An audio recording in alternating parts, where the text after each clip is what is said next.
A Chinese billionaire leaned back in his velvet chair, laughter spilling out of his mouth so loudly that heads turned from every corner. His friends joined in, clapping each other on the back, mocking the young black waiter who had just taken their order. But here's the thing. They weren't laughing in English. They were laughing in Mandarin. Their voices were sharp, their words cruel. They believed they were safe, hidden behind a language that no one else in the room could possibly understand. The diners nearby didn't know the exact words, but they could feel it.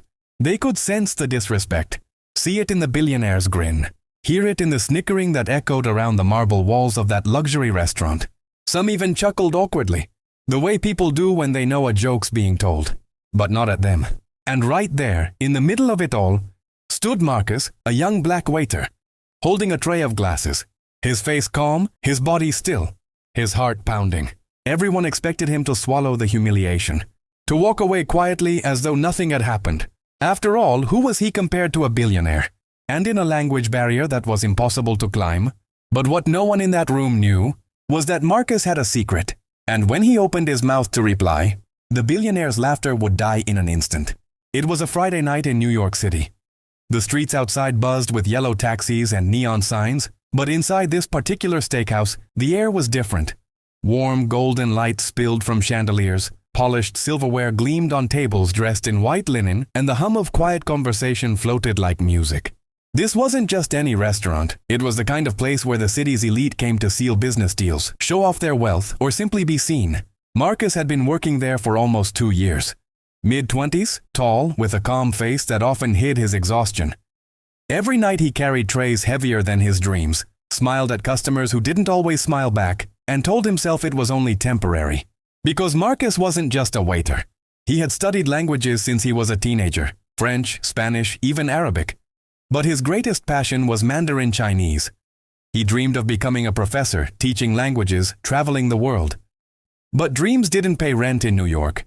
And so here he was, apron on, notepad in hand, serving the wealthy, one steak at a time. That night, he was assigned to one of the most important tables in the house, a group of wealthy Chinese businessmen, led by a man everyone whispered about, Mr. Zhang. Zhang wasn't just rich. He was the kind of rich that wore confidence like a weapon. A billionaire with a booming voice, expensive rings that flashed under the light, and an ego that filled the room. And Marcus? Marcus was just the waiter who had been unlucky enough to be standing in his shadow. Marcus approached their table with practiced calm. "Good evening, gentlemen. Welcome. Can I start you off with something to drink?" Zhang didn't respond at first. He leaned back, scanned Marcus from head to toe, then smirked at his friends. Switching to Mandarin, Zhang muttered something. His words were casual, but his tone was cruel. The men around him chuckled. Marcus felt the sting immediately. He knew every word. But he didn't flinch. He simply wrote down their drink orders, pretending not to understand, his pen steady even though his chest tightened. When Marcus returned with their drinks, Zhang pushed the joke further. The table roared with laughter. One man even slapped the table so hard that his wine glass trembled. Other customers glanced over, curious. Some smiled, some looked uncomfortable. They couldn't understand the language, but they knew mockery when they heard it. Marcus set the glasses down gently, his hand trembling just slightly. He bowed his head politely, even as the heat of humiliation burned his skin. Inside, his thoughts swirled. Do I walk away? Do I stay silent? Pretend I didn't understand a single word? But every insult cut deeper, and every laugh around that table made it harder to swallow. The night went on. Dishes arrived, more wine was poured, and with every sip, Zhang grew louder, crueler. He pointed at Marcus while speaking to his friends in Mandarin. The men laughed harder, slapping each other's backs, some wiping tears from their eyes. The sound of their laughter carried across the restaurant, bouncing off walls, filling the space. Other diners shifted in their seats, uncomfortable but unwilling to intervene. Marcus stood there, tray in hand, his jaw clenched so tight it hurt. His heart pounded, his palms sweated. He told himself to stay calm, to stay professional, to do what waiters were expected to do. Smile, nod, walk away. But something inside him snapped. He had worked too hard. He had studied too long. He had endured too much to let this moment pass without a response. And so, Marcus made a decision. Marcus set the tray down, straightened his shoulders. And then, in perfect, flawless Mandarin, he spoke. His voice was calm, clear, sharp as glass. The entire table froze. The laughter died instantly. Glasses stopped mid-air. Forks hovered above plates. Marcus locked eyes with Zhang. and continued, still in Mandarin. Gasps rippled through the restaurant. A couple at the next table dropped their silverware. Somewhere in the back, a waiter whispered, "Did he just—" Marcus didn't stop. The silence that followed was heavier than the laughter had been. Zhang's face turned pale, then red. His lips parted, but no words came.